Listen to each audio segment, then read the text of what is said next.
When you preach like I do, you leave things out. And if they're important enough, you get them Sunday night if you get a shot. I got a shot. Let's go back to faith. Okay, rewind. The bottom line on that particular part that I was sharing with you, encircling your problem with faith, is found in Hebrews chapter 11, verse 30. So for those of you who want to turn to it, you'll read. Yeah, I could just go ahead and give it to you, but I don't like to do that. Hebrews 11:30 says, anybody got it? Everybody got it? It's way back in the back. Have you all read it yet? Hebrews 11, verse 30. Got it? Everybody got it? It says, in the New International Version, by faith, what? The walls fell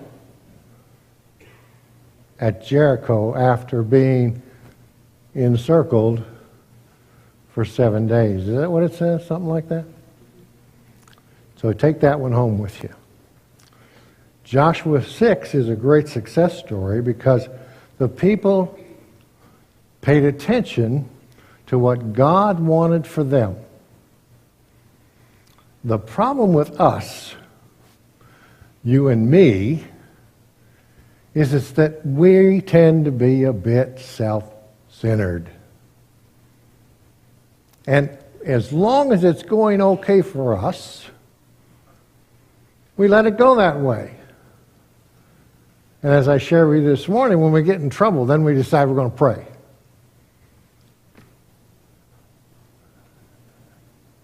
I was looking at Joshua this afternoon,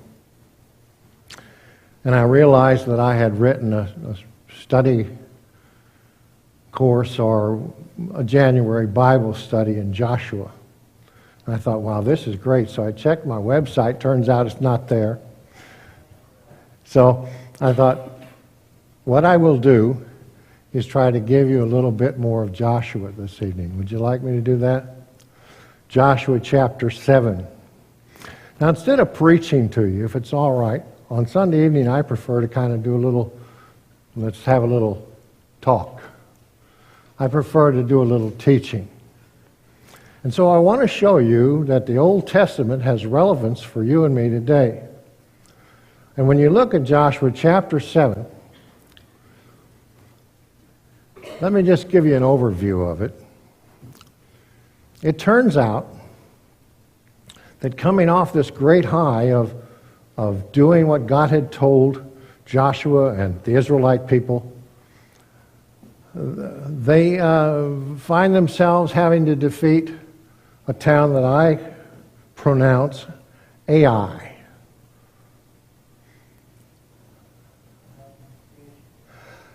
When we look at this, and I'm going to walk you through several verses in chapter 7, and I want us to talk about solving our setbacks.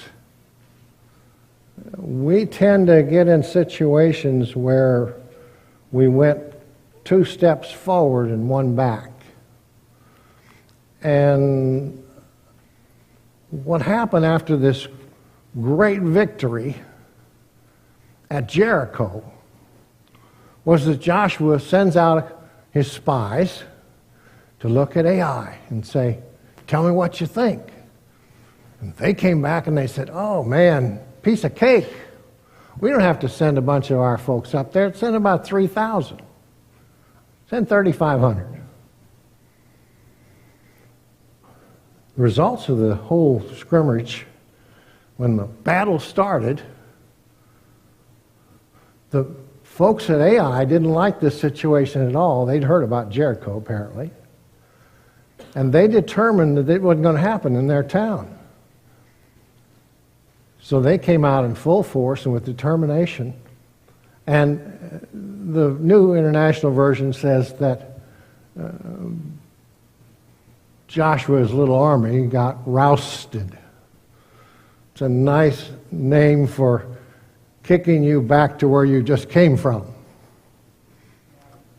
And when we look at that, we have to ask, what went wrong?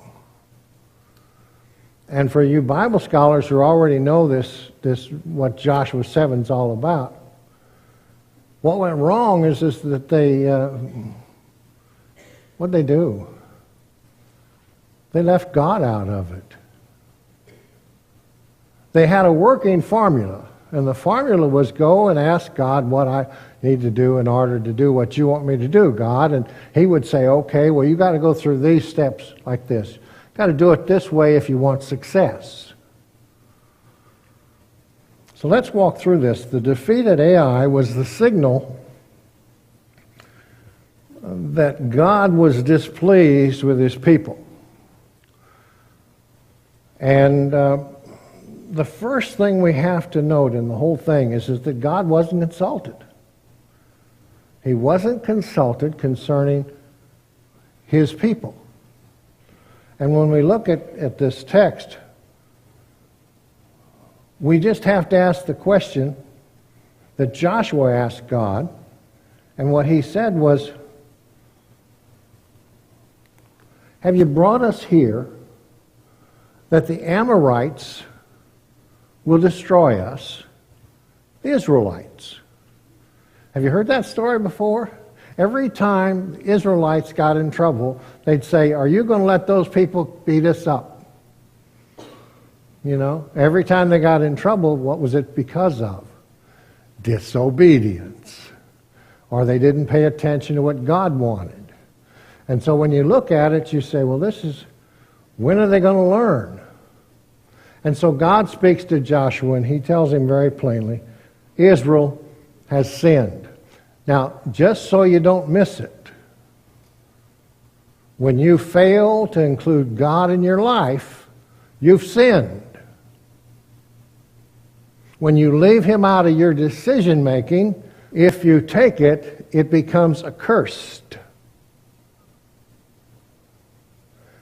Well, now, who's going to miss it if I just stick it in my knapsack and I put it in my tent and I hide it under the rug and I stick it down in the dirt under and just cover it over and nobody will know what I've done in disobedience to God? Kick it under the rug. But you see, God knows. And God said to Joshua, there's sin in the camp. There's a problem. And the problem is you didn't do some things you were supposed to do. Now I'm going to walk you through some verses. We probably will never commit a trespass similar to that which Achan did. But Achan decided he liked that shiny sword and spear. That beautiful robe would look really nice. Nothing you have to bury is going to be pretty enough for you to wear someday. Think about it. Let's start with acknowledging the source of our setbacks. The Israelite people had a setback. They decided they could go in and take Ai. No problem at all. Instead of sending hundreds of thousands, they sent 3,500 men. Look at verses 1 through 3. I want you to look particularly, first of all, at verse 1. I want you to notice the self-reliance. Verse 1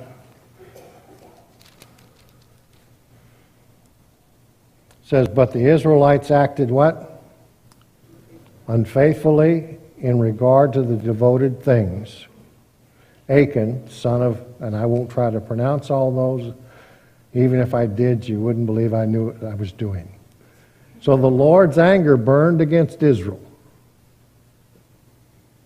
Now Joshua sent men from Jericho to Ai, which is near that place, and he said, go up to the region So the men went up to spy out on Ai.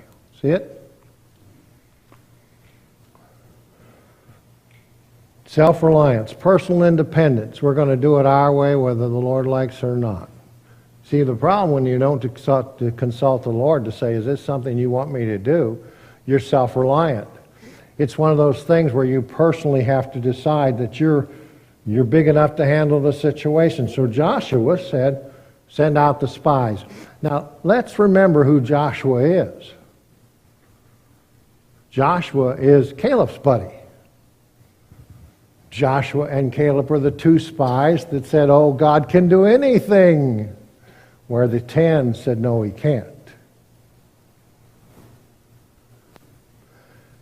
Joshua had been relying on God for a long time.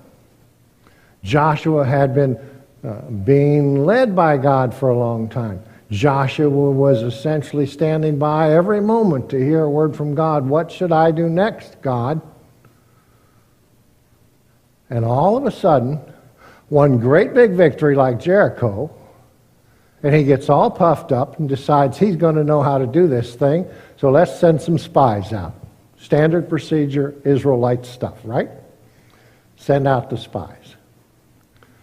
So when he sends the spies out, he is very self-reliant. When you look at Achan and what he did in verse 1, he took some spoils for himself. We see nothing but self-centeredness and egotism. This is for me. I deserve it. I came in here and I fought those people, and look at that. It's right there in front of me and nobody's going to know. I can do whatever I want to do. This is the way it goes. No problem at all. And the problem is that God knows everything we do. I want you to notice there in verse 3. There's some self-confidence. You know, sometimes we get so assured of our abilities that we just reach a point where we think we know it all. And when you look in verse 3,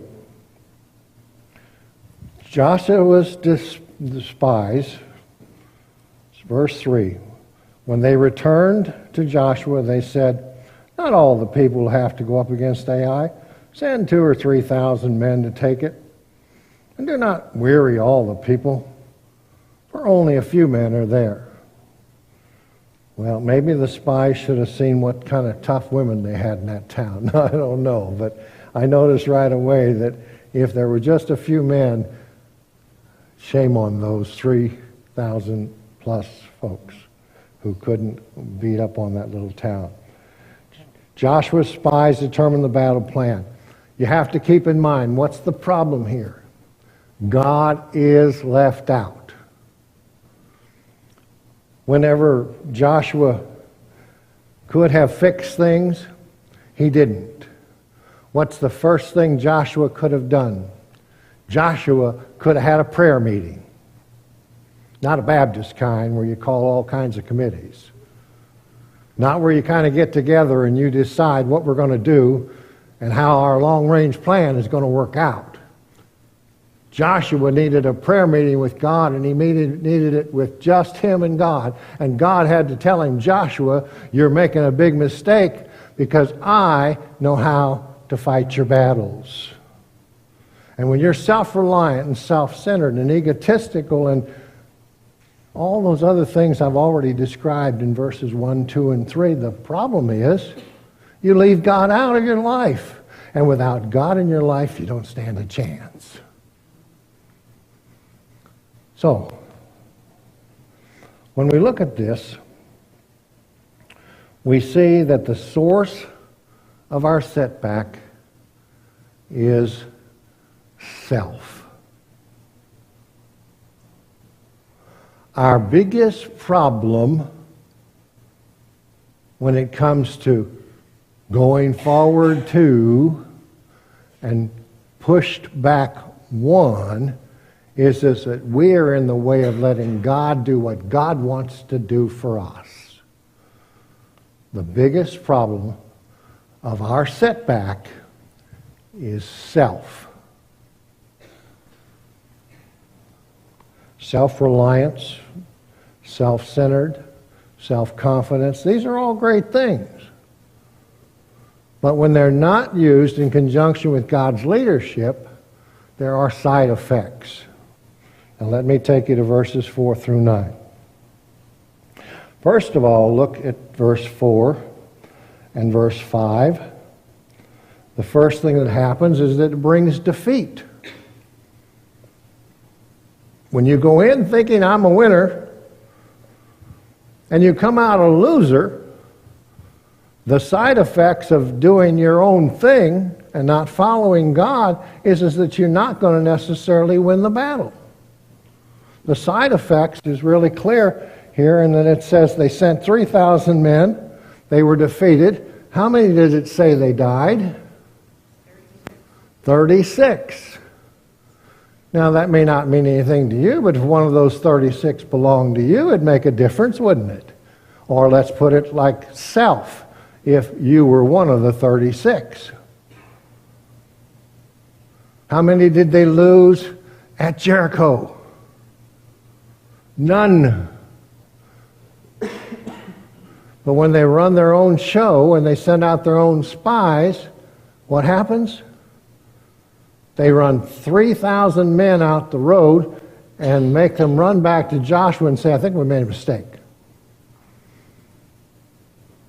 And they get to carry back with them 36 that perished.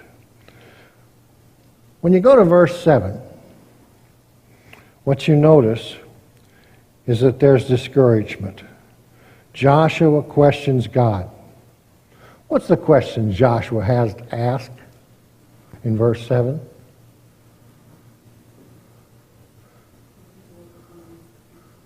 Did you bring us here for these Amorites to whoop up on us?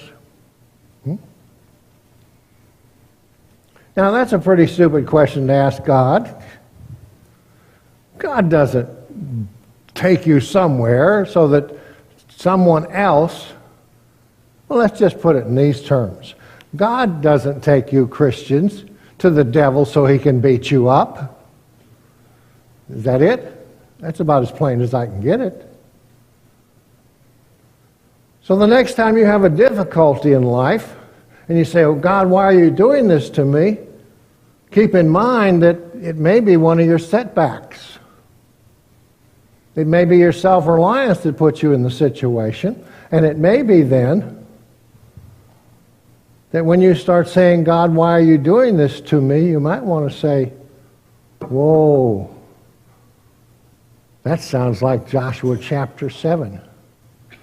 That sounds like Joshua asking God, did you bring us here to get whooped up on? What was the cry in the wilderness? Did you bring us out here to die? You know, and God doesn't work like that, not mine. And so when we look at these things and we see that Joshua's questioning God, looking at verse 8 and 9, you notice this.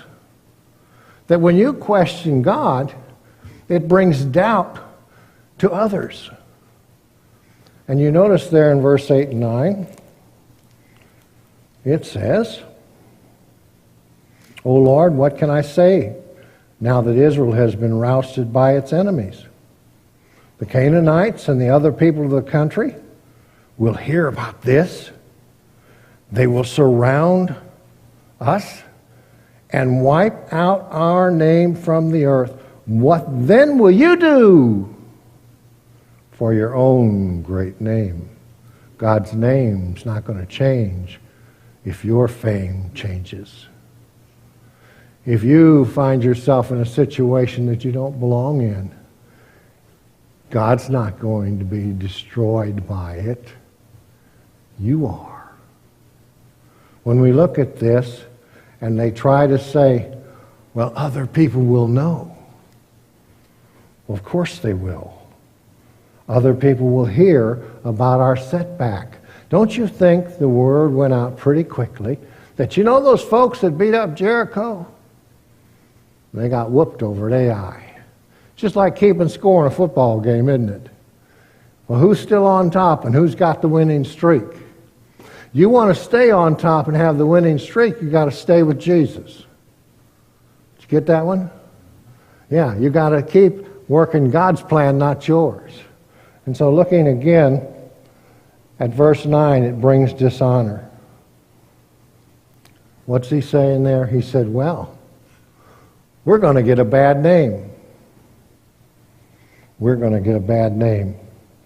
You know, we need to acknowledge the source of our setbacks, and we need to ascertain the side effects of these setbacks. And the source of our setback is, again, self.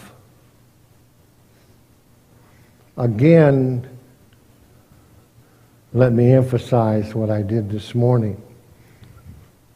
Remember, all Joshua needed was a prayer meeting.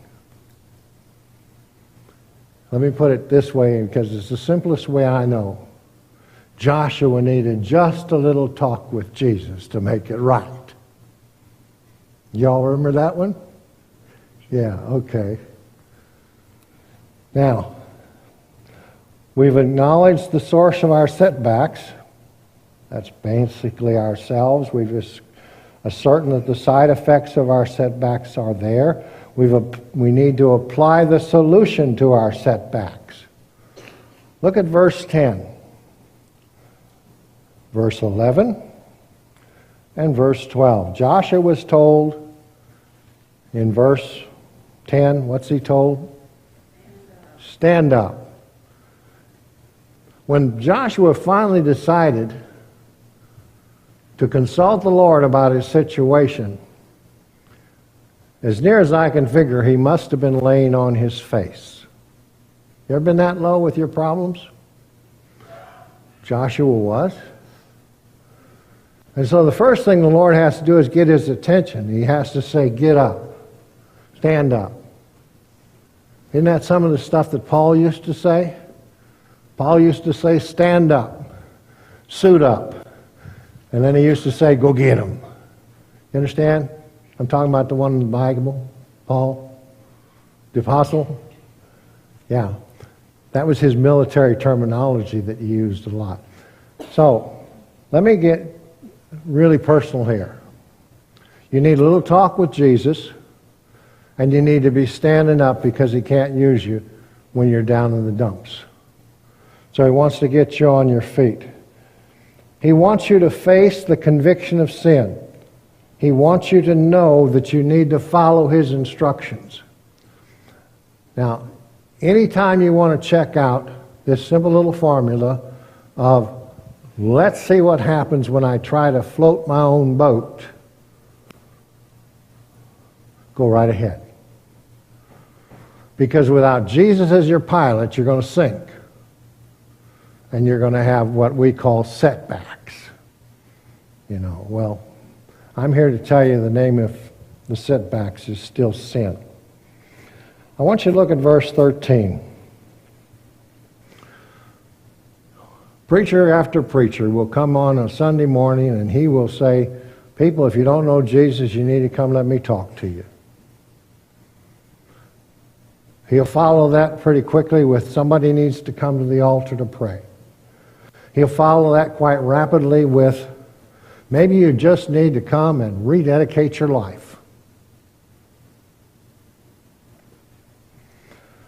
Maybe it's Bible. Because when I look at verse 13, God instructs Joshua to cause a consecration to take place. That's a nice word for clean up the mess.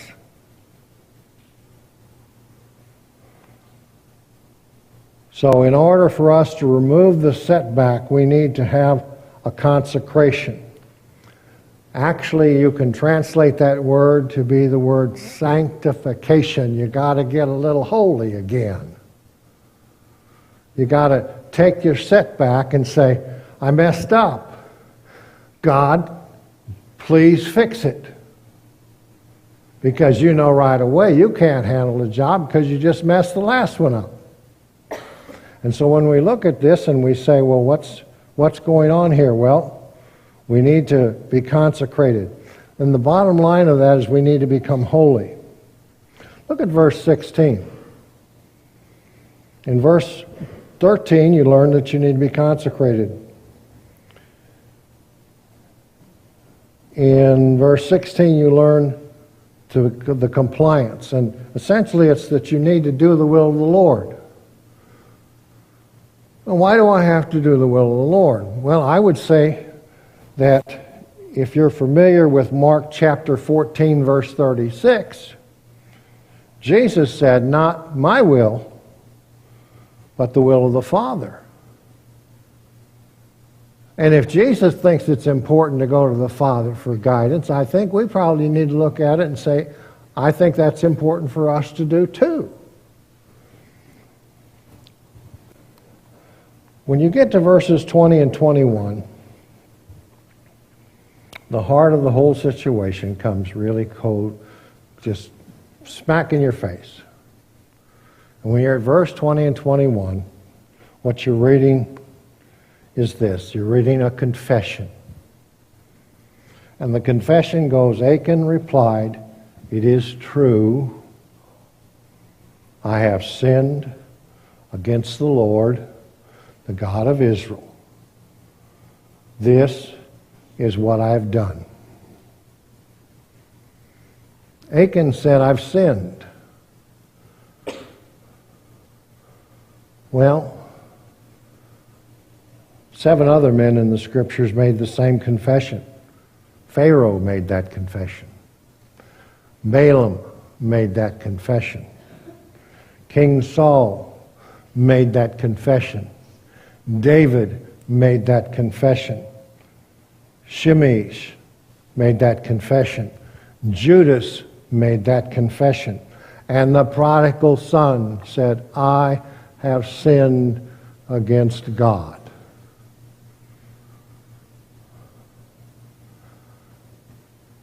If God's going to fight your battles and you want every one of them to be the kind of success story, such as at Jericho, the first thing you have to do is you have to consult Him about the battle. You have to enlist His assistance.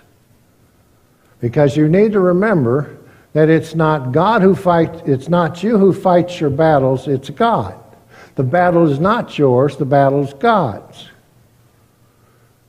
I think any time I want to do something that's extremely important to me, I think I find myself doing lots of praying and seeking the answer from the Lord. Is this what you want for me in my life?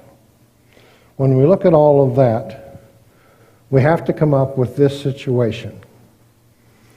God has a desire to direct our lives. Now, I'm not talking about you being a puppet and him pulling strings. I'm talking about you having a commander-in-chief who will give you your marching orders and see that every time you go to battle, you win. Our election as people who have been given the free will to exercise our judgment, our election is to decide whether we want to turn our lives over to Jesus or we want to do our own thing. The problem with setbacks and the solution to them, the problem is self, and the solution is to get self out of the way. You've sinned. When you fail to let Him direct your path, you've sinned. Now, we can argue it if you like. I think I might win. The problem with us today is that we are very willing to carry our own load until it gets too heavy. And when it does, then we have to say, well, what am I going to do now? And so what we want to look at here is God's displeased. What He's displeased about is that He told him when you go into Jericho, everything in there of any value whatsoever, silver, gold, etc., belongs to the temple.